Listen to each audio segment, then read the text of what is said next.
These are instructions on testing for the presence of chloride levels in groundwater. Always be sure to wear gloves when working with lab kits. For this procedure, you will need your sample, gloves, the chloride test kit, a liquid waste disposal container, and deionized or DI water. Fill the bottle to the 23 milliliter mark with the sample that is being tested. The meniscus, or the bottom of the liquid's curve, should be right at the 23 milliliter mark. To get an accurate reading, keep the bottle on a flat surface and position yourself so that you are at eye level with the bottle. Add the contents of 1 chloride 2 indicator powder pillow. Gently swirl the bottle several times to mix thoroughly.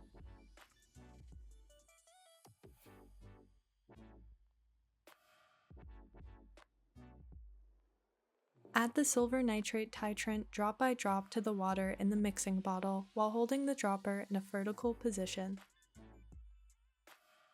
Gently swirl the bottle after each drop to mix. Count each drop until the water changes from yellow to red-brown in color.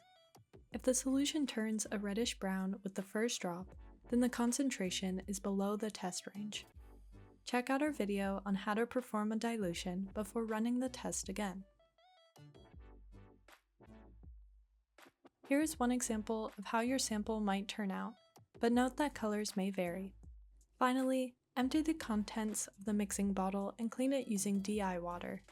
The chloride content of the water in milligrams per liter of chloride is found by multiplying the number of drops that were added by 5.